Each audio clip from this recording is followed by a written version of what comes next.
cara bagaimana membawa Jakarta menjadi kota ekonomi kreatif global. Ya, alhamdulillah kawan-kawan, saya mendapat support, dukungan, aspirasi dari pelaku-pelaku ekonomi kreatif ya, se-Jakarta khususnya yang ada di Jakarta Selatan, khususnya lagi di daerah Cipete. Cipete ini selama 10 tahun lebih membuat movement namanya Cipete Creative District, di mana menghasilkan banyak lapangan pekerjaan dan mayoritas adalah ekonomi kreatif. Jadi waktu ditanya Jakarta pasca IKN apa, salah satunya adalah memperbesar porsi kue namanya ekonomi kreatif. Nah, kemudian kita berdiskusi, ini ada komitmen saya tulis sendiri ya, ada 6 cara bagaimana membawa Jakarta menjadi kota ekonomi kreatif global. Ya. Dimulai dari kekompakan masyarakatnya, komunitasnya, pemerintahnya, akademisi, media, dan lain-lain. Kemudian juga memperbanyak ruang-ruang kreatif seperti urban forest ini, seperti M-Block dan lain-lain. Banyak aset Pemprov saya dapati nganggur karena kurang gagasan dan kurang kemauan. Kemudian ada lembaga ekonomi kreatifnya, ya namanya apapun nanti dilembagakan sehingga terstruktur cara pikirnya dan kompak kolaborasi antara pelaku ekonomi kreatif dengan pemerintah provinsinya. Kemudian memperbanyak ekspresi budaya, apakah festival ya sebanyak-banyaknya, dan harus ada nilai ekonominya supaya mengurangi pengangguran ya, salah satunya dengan ekonomi kreatif. Dan terakhir mengedukasi juga masyarakat, tidak hanya formal, informal, tidak hanya menengah atas tapi menengah bawah, ujungnya ekonomi. Karena Jakarta bukan kota industri, bukan kota pertanian, fokus kota bisnis atau dagang, ekonomi kreatif dan wisata. Nah inilah yang diapresiasi dan dijadikan dokumen, silahkan tagih lagi nanti kalau sudah terpilih. Ya. Siap. Karena semua yang saya tulis ini udah saya kerjain. Karena saya adalah dulunya pelaku ekonomi kreatif, persis kayak mereka. Pelaku ekonomi kreatif, saya kan kantor arsitek ya, terus kesel ke kotanya, terus bikin komunitas, beli kesel lagi karena pemerintahnya nggak respon. Saya rebut kotanya di Bandung dan akhirnya jadi pemimpin. Rutenya sama lah. Jadi saya paham betul isi hati mereka, hanya kurang dapat rangkulan. Makanya nanti pasangan Ridho komit ini dokumen bisa dipakai untuk nagih lagi. Saya kira itu. Saya kembalikan ke. Kang, itu tadi pelaku industri kreatif mau dilembagakan, apa nggak diaktifin aja dinas budayanya gitu? Beda, kan kita ada DKI, ingat nggak? D, desentralisasi, K, kolaborasi, I, inovasi. Negeri ini nggak mungkin mengandalkan hanya pemerintah. Pemerintah itu hanya sekian persen dari kekuatan yang bisa mengubah dunia ini.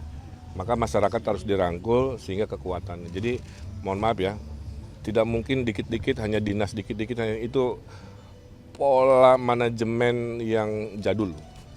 Yang maju itu adalah pola manajemen yang kolaboratif.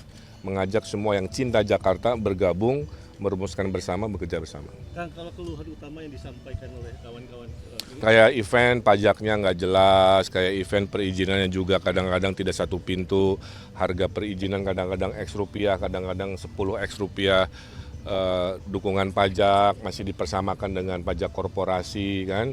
Harusnya ekonomi kreatif kan masih kelas menengah, harusnya nanti kita cek treatment perpajakannya, mudah-mudahan bisa kita berikan insentif dan lain-lain. Saya kira terakhir kebutuhan ruang masih kurang, ruang kreasi, ruang ekspresi masih kurang. Terkait usulan itu Pak, Twin City Pak, 2 ibu kota Pak, antara IKN dan Jakarta. Kan IKN masih lama kan maksudnya? Ya, saya ikut keputusan pemerintah pusat aja, karena keputusannya bukan di level gubernur ya. Keputusan pindah apapun ini menyangkut republik ya. Bagi Jakarta, mau ada IKN tidak IKN, Jakarta tetap epicentrum dari yang namanya Indonesia gitu ya. Kita tunggu aja mana kajian yang terbaik, walaupun tentunya menunggu keputusan dari presiden terpilih. Kang Emil, apakah ekonomi kreatif ini menjadi salah satu cara Kang Emil untuk mengurangi pengangguran di Jakarta? Apakah ada sektor-sektor lain Kang Emil yang akan didorong? Ekonomi kreatif sendiri kan ada 13 sampai berapa? 18 18 subsektornya. Kalau masing-masing jiwanya entrepreneur kan luar biasa. Ya. Kita lihat waktu Krismon, itu orang lari ke kuliner. Ya. Tapi bukan kuliner warungan, kuliner yang punya tema-tema, punya keunikan, sehingga akhirnya berkembang menjadi salah satu sektor yang survive di ekonomi begini. Jadi saran saya, selain nanti gubernur mempromosikan investasi, karena ada investasi ada lapangan pekerjaan, tapi memotivasi juga mereka menjadi entrepreneur, walaupun skala karyawannya hanya 3 orang, 4 orang, tapi nah itu nanti edukasinya, pendampingannya dan lain-lain. Terus di era digital jangan lupa, yang namanya konten kreator itu masih luas, lapangan pekerjaan itu masih luas, cuma banyak yang nggak ngerti mau bikin konten tentang apa yang cuan kira-kira gitu ya. Nah disinilah nanti yang berpengalaman bisa melatih itu, dan tidak hanya Gen Z aja, banyak konten-konten oleh emak-emak gitu ya, akhirnya dengan monetisasi digital dia bisa dapatkan penghasilan juga kira-kira. Saya kira itu ya media, saya mau neraktir makan. Kang, boleh ditunjukin Kang?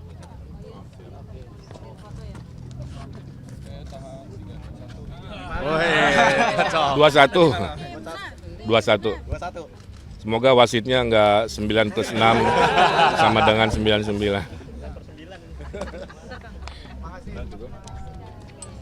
Thank you, Kang. Siapa yang mau es krim?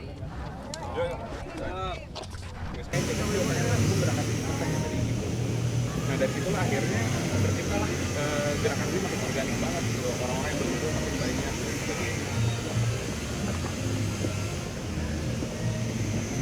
Bayangkan kalau semua swasta di tiap wilayah, Walaupun secara realita duplikasi kebaikan sosialnya itu langka banget. Saya apa kagumnya itu. Kirain orang Jakarta kan semua money oriented. Sehingga kalau punya lahan begini ngapain? Ya. 3, 2, 1. Betul, Yang terbuka ya? Orang cepetnya index of happiness lebih tinggi lagi. Tadi kita lewat untuk diskusi di Popeye. Nah ini areanya ini di Topong. Boleh? Atau Kang Emil mau lihat situ Kita dikit muter aja. sambil muter ya? Makan. Ya.